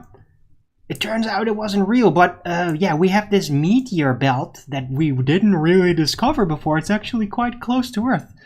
And we found a way to literally pick those meteors out of that unique orbit about the meteor belt surrounding Earth, like a micrometeor belt or something, and then we can use those boulders to shoot down and blow up entire countries. And that's going to be now standardized, right?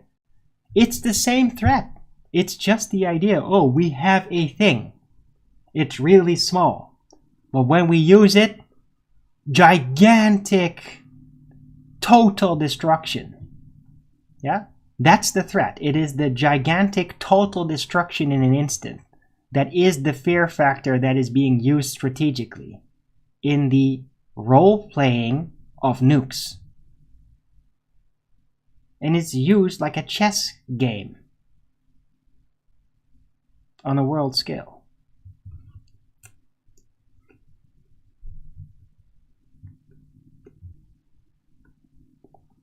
Hiroshima and Nagasaki total crisis actors? No, they were just firebombed, just like the rest of Japan, Ares 106. Just firebombed, like the rest of Japan. Identical looking, yeah? Observers went there, checked out the different firebombed cities in Japan, including Hiroshima and Nagasaki, and then concluded it was all identical looking firebombed. Yeah? And then he got assassinated by the Oppenheimer team quickly after.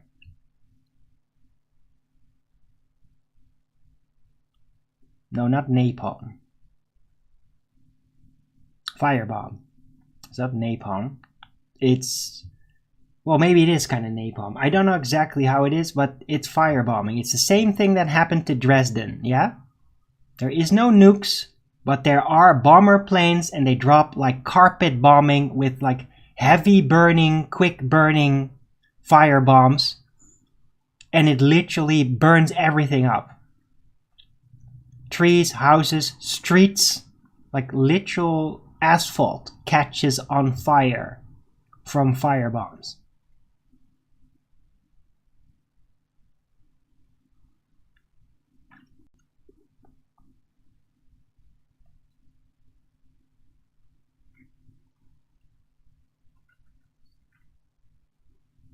Okay, yeah, you could get the fuck out of here, retard. Yeah, it's not cherry-picked at all. It's very specific. I had a fully developed answer with historical reference and somebody that tried to expose it that even got killed for it, okay, asshole? Yeah?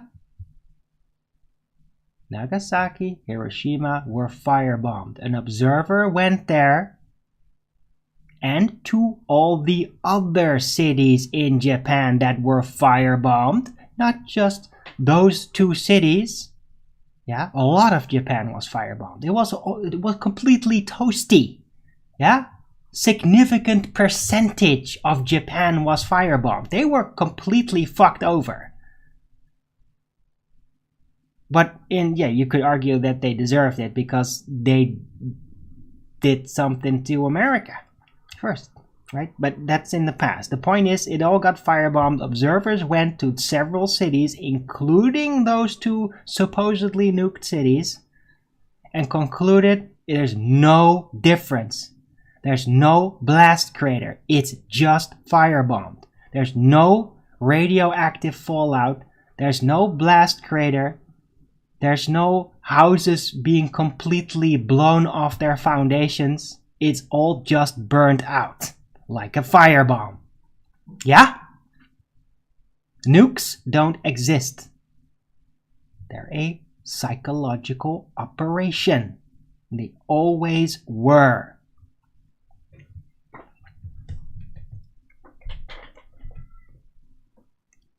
Why do you think nukes are fake? Because nuclear fission doesn't exist. It's a Einstein bullshit fiction invention, just like black holes. Nuclear fission is impossible. It doesn't happen. You can put all the refined plutonium together, nothing happens. The worst that'll happen is it'll get so hot it'll melt. And that's it, yeah? Did you even know that nuclear fission, critical mass, yeah? What they suggest about that, right? Do you even know? Do you even know, numpty dipshits? Yeah? They say that if you put enough refined plutonium in the same space, plutonium or uranium that's not depleted, if you put it in the same place enough, a critical mass, a certain amount, a quantity, that it literally boom. That's what they literally say happens, yeah? You put the material together, boom. Yeah? No, that doesn't happen. It never happens. If that would happen, nuclear power plants would never ever have frickin' depleted rod storage, because that would be unbelievably fucking dangerous. But they do. They do it all the time, yeah? In Hiroshima or in Fukushima, they had a hydrogen explosion that literally ripped like a storage bar location and blew those bars all over the place, including like into the ocean. Yeah? If critical mass would be possible, that whole thing would have been like a giant hydrogen bomb explosion, man. Like that Fukushima would now be a giant crater. It isn't. Because nuclear fission is fiction. It doesn't happen. Thank God it doesn't happen.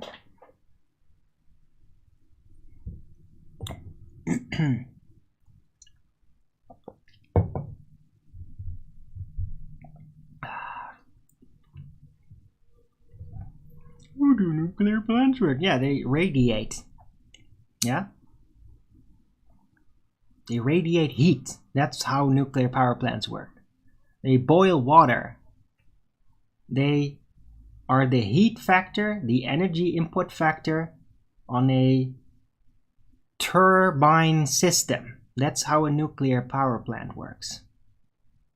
Heat water, drive a fan that's like directly connected to a dynamo that generates electricity. Yeah, a turbine. That's how a nuclear power plant works. Yeah? There's no fission happening.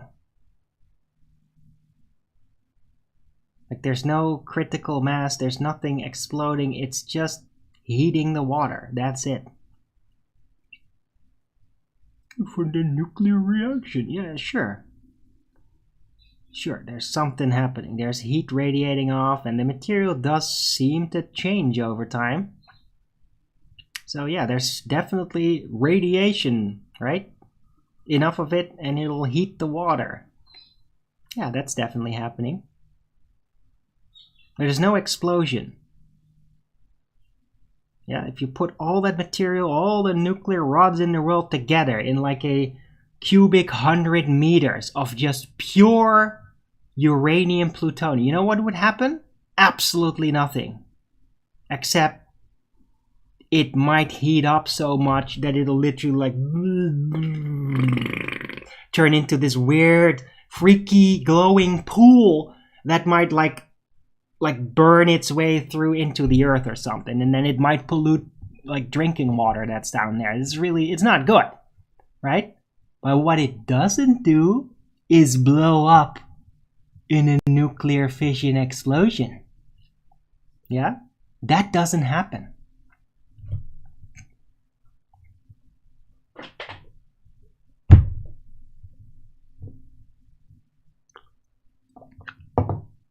Yeah. One more of those fucking smiley faces, Aries, and I'm kicking you out. You fucking retard.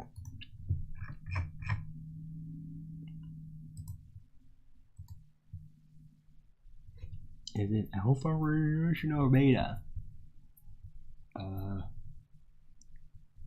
That...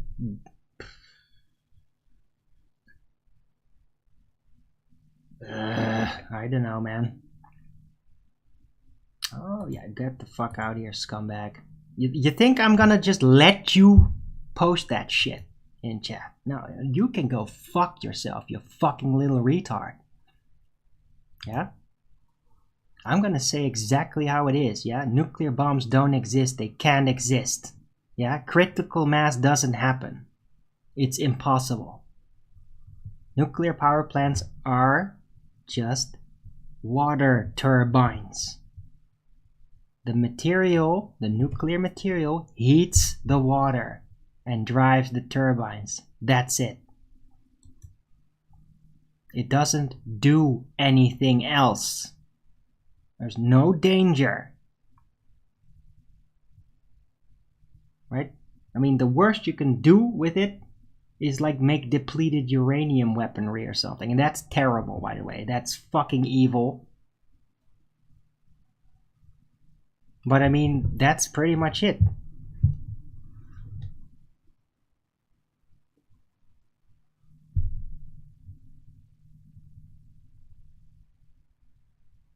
Right?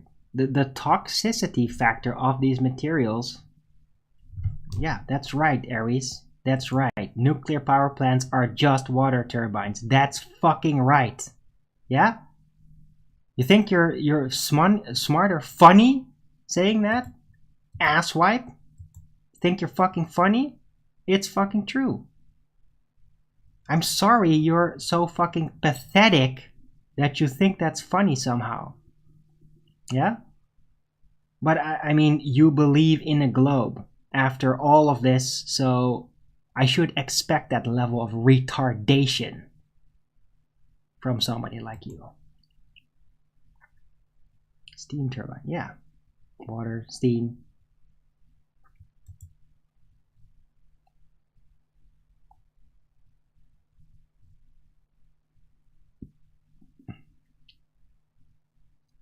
Chemical, no, there's no chemical reaction, George Sanford. It is heat. It's no chemical reaction. Yeah? The only chemical reaction that might be a side effect to this type of radiation heating of water is that some of the water will actually like split. So there will be hydrogen and oxygen created as a slight side effect.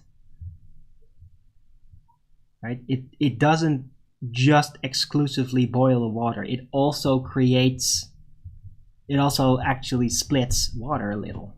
That does happen, right? And that's also the reason why something goes wrong in a nuclear power plant, like with Fukushima, there can be hydrogen explosion, right?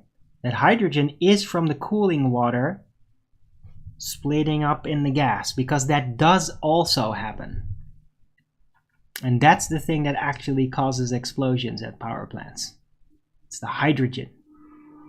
Hydrogen that is released from the water that is heated. How does the water heat up?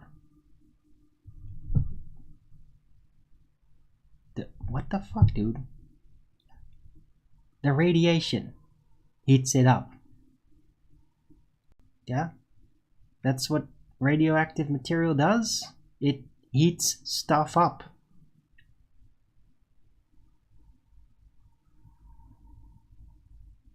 Right? It's like a microwave. It heats it up. But among that heating up, it's not just heating up, because there will also be some water molecules split. like through electrolysis. That will also happen. There is some slight hydrogen and oxygen release beside it boiling, turning into water vapor. There's that on top of it as well.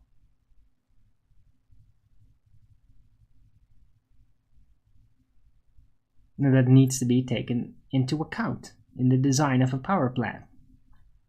Because you can't let hydrogen just build up, right? I mean, one frickin' spark and the whole place blows up. I mean, hydrogen, especially combined with oxygen, if you have enough built of it, up of it, that's like detonation danger. Did you know that? It's like hydrogen oxygen balloons is almost like a stick of dynamite, and it's just gas.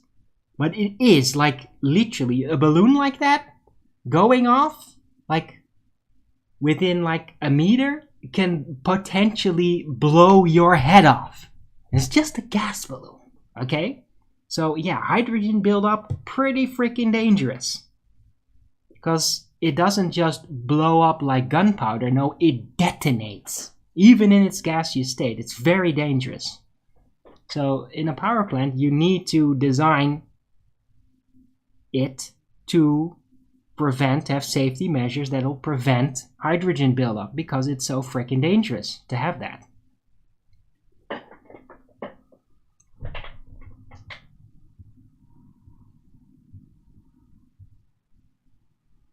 The dad works at the power plant, got mad. Who cares?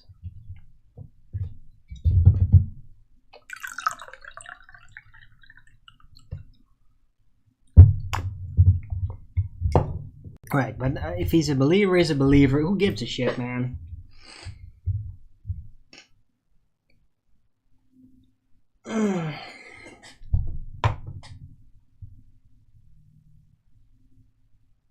Nuclear bombs are a hoax. Does that mean North Korea is in on it? Yes. Yes, they are.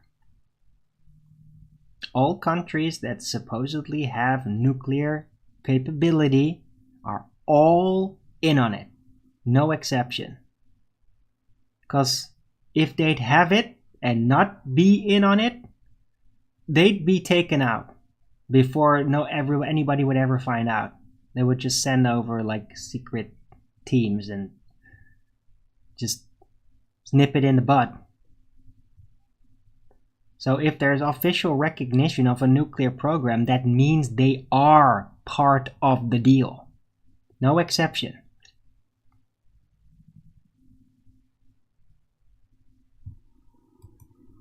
But you got to realize also that like nuclear bombs and all that, it is like a guild, and they don't really have a loyalty or even an ideology. It's just a guild, and they'll take anything. It's like anybody can be part of the game, whether you're like a religious dictator or a communist fascist or a super liberal Western country. Like, it doesn't matter to the nuclear guild.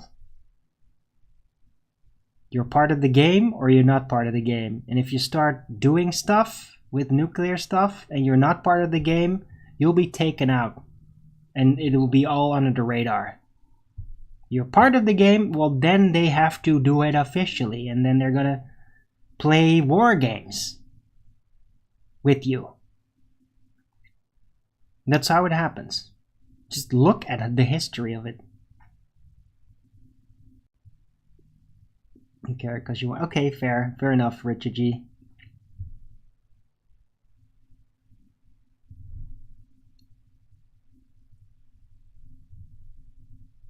Yeah, that's right, Aries 106. That's correct. Yeah, they all signed up to play the pretend nuclear game with North Korea. That's correct, Aries 106. Yeah.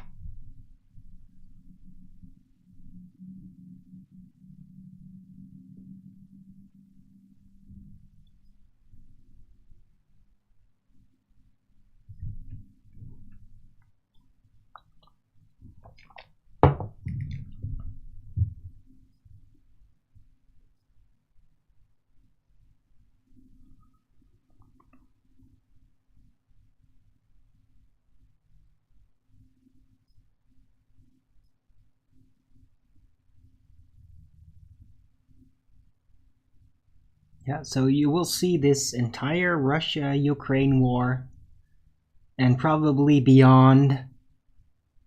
And it will be like this horrific war shit with disgusting sieges and just monstrous manipulations, yeah? And not a single nuclear explosion will ever happen. Plenty of explosions, though. I mean, there will be hypersonic drones and shit. And like, well, just like that dam got blown up in Ukraine. Boom! And that's a pretty big explosion, yeah? But it's not a nuclear explosion. So pretty big explosions, and they will happen, and they will suddenly happen, and things will blow up. Oh yes! It will be war. It will be war, yeah? But nobody will see one singular nuclear explosion. Because they don't exist.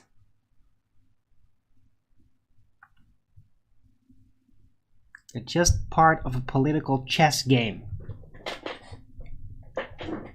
And it's probably gonna lose its power, because Russia has been trying to threaten with nukes for a while now. And I'm pretty sure that they have developed good rocket delivery and drone delivery systems for effective explosives. But I mean, the nuke game is just wearing out. Because if it was all real, they could literally just like from one day to another just beep, boom, it's all gone, all of it, and no fucking response time, dude. Like no response time. Yeah, it would all be blown up before missiles even get ready to launch on the other side. It's all over. Yeah, it doesn't happen though, because it was all fictional. It was all fictional from the start. And the Russians did develop that fictional play very far. They are the masters of the role-playing game of nukes. Do you understand? And they have really good effective explosions that can be used tactically, even though nukes don't exist. So yeah, they kind of lived up to the game with actual explosives. They do. They have them. And they will use them, and they are using them, but still very restrained. They barely blow shit up. They don't need to. They don't want to, because it's in Ukraine, and Ukraine is their territory, and they don't want to blow up their territory.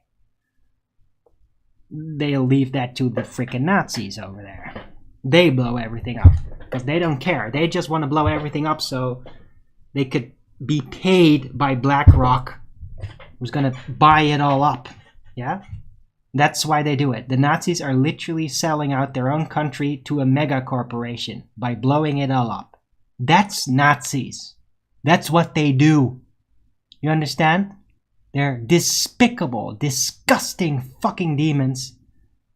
And I'm totally with Putin on this. Like, yeah. If he could actually do it, I'd be like, yeah.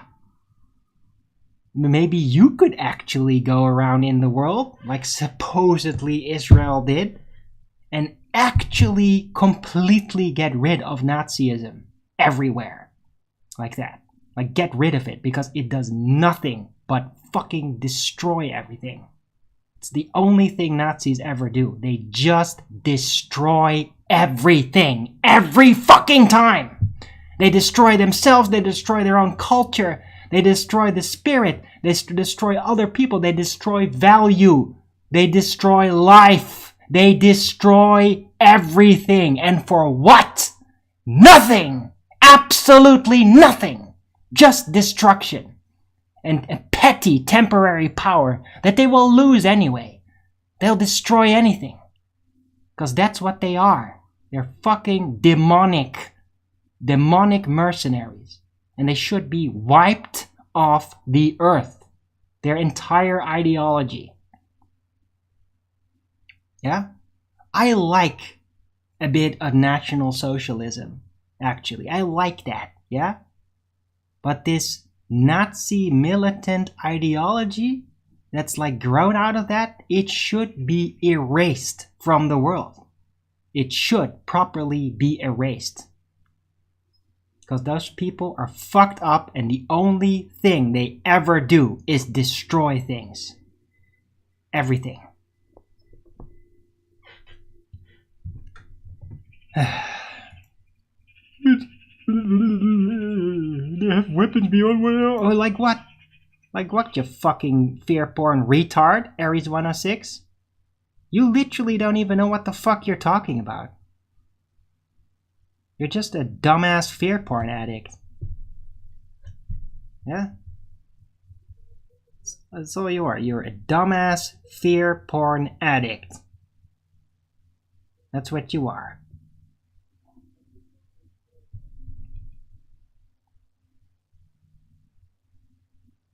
Yeah? And when you talk about weapons, dude, you don't even know what weapons are anymore. You know what the real weapons are? Things you can do at a distance and nobody ever sees it, yeah? Making things blow up from 1,000 miles distance without anybody even being able to trace it back to the origin point, okay? That's a modern weapon, yeah? That exists. Earthquake weapons, directed energy weapons, weather modification weapons, at a distance, in ways that it's not even traceable to its initiation point, yeah? Like, I mean, fucking rockets are like really retarded and outdated actually. But it's more overt, it's more masculine, right? It's more like a penis in your face. Just boom, right? That's a missile, yeah. Well, they got stuff, it's just some station somewhere, nobody even knows it exists. Just, and then like halfway around the world, earthquake, fire. Yeah, that's fucking here. And nobody even knows who owns that shit. Yeah? It's all over the place. Yeah? Press a button, boom, everything blows up. What do you mean rocket goes there? No. Press a button, boom, it just blows up and you can't even trace where it came from. Yeah? That's here. We got it. Everybody has it. Good luck with that.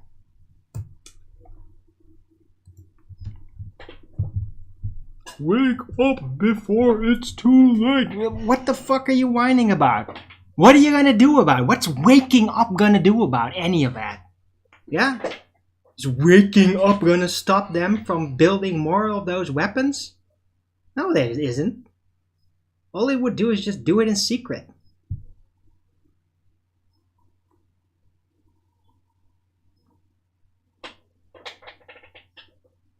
Yeah, they're just gonna blow things up whenever they need it. Yeah?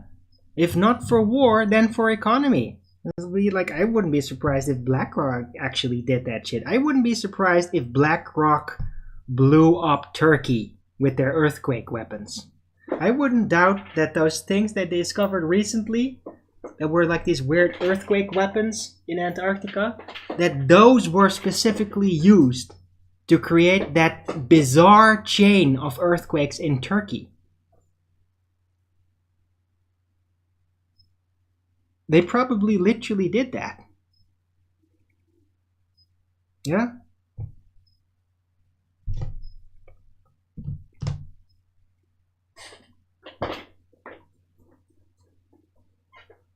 So,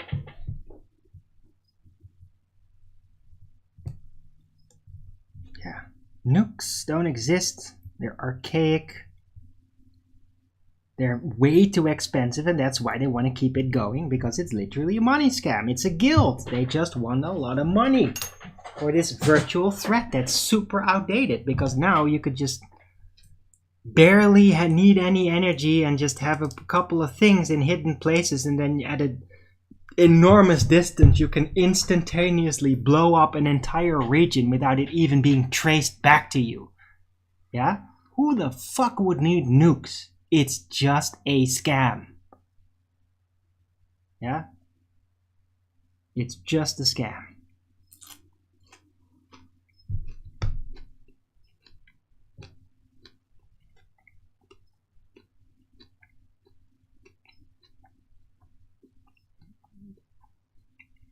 natural disaster caused by too many homosexuals.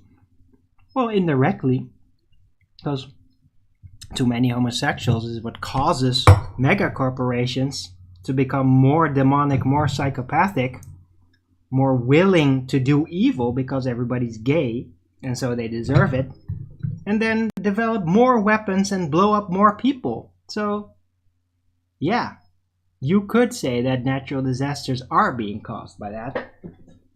But how many natural disasters like that are even natural? I mean, there will be natural disasters, but there's probably a percentage of natural disasters that aren't really natural disasters at all.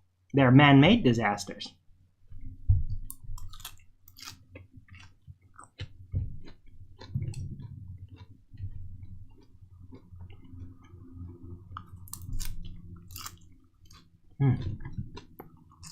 Oh, damn.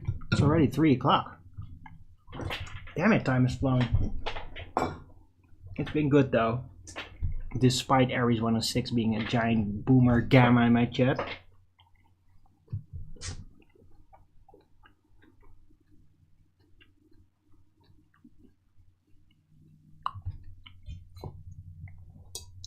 Yeah, Aries 106. I'm sorry.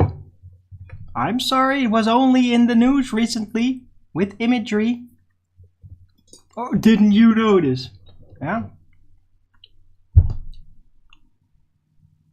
I'm referencing things that were literally on mainstream news, Aries 106, recently. Yeah? Mainstream news, recently. I'm sorry.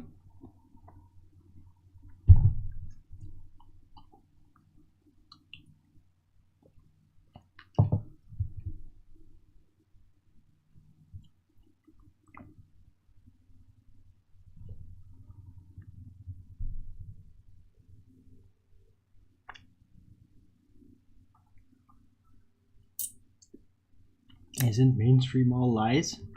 No, not all of it.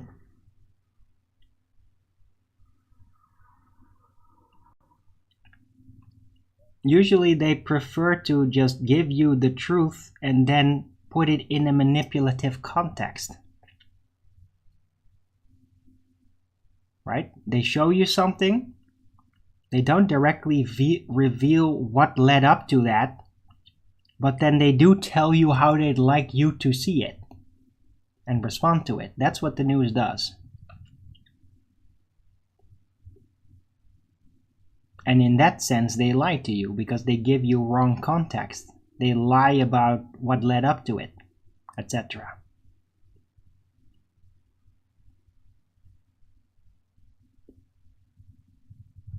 Aries, get the fuck out of my channel. I'm so sick of you, dude. Get the fuck out. Get the fuck out. You fucking boomer wanker. I'm done with you, man. I don't want to see your fucking wanker face in my chat again. I'm so sick of you, man.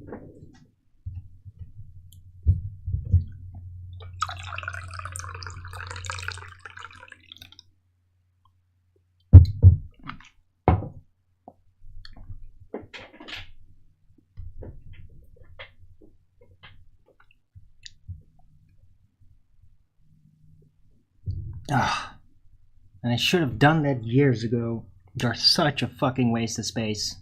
You're such a waste of space. Sick of it.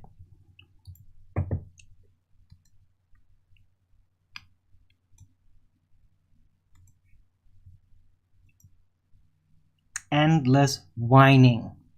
Just this endless whining. I'm so done with it. I could time you out. You just immediately do it again. Because you're a whining old wanker. And you're not gonna waste the space in my chat anymore.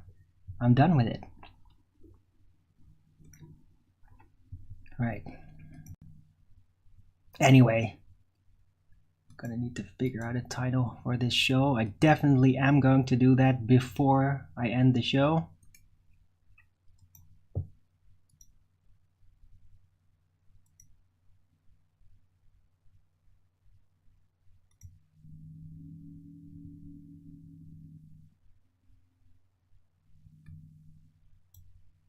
Don't go yet.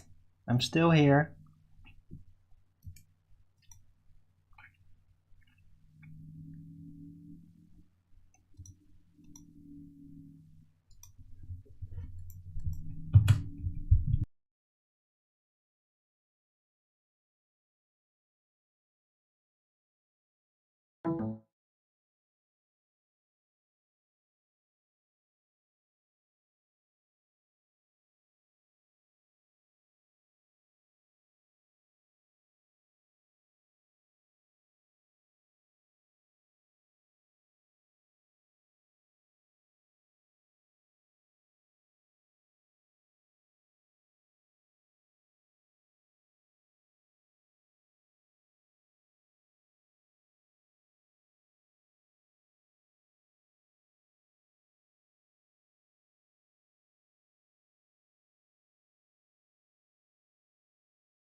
Yeah, I was muted. Thank you for pointing that out. I don't know how the fuck that happened all of a sudden. But yeah, I made a new title. So, what do you think, guys? RFK's War on Iran, the nuclear scam industry, and directed energy weapons. What do you say? Is that a good title or what? For, by the way, this 2-hour plus stream by now.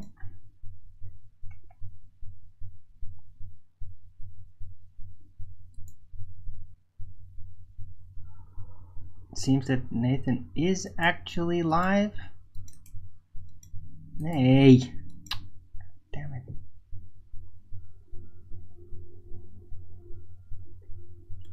So I will join that show. Sounds good, covers everything. Yeah, excellent. Hey, by the way, Mub Izal, where are you from?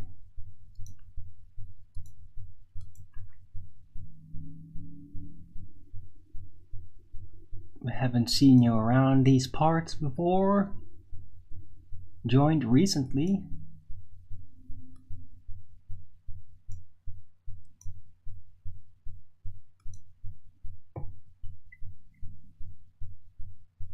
I guess welcome to the stream.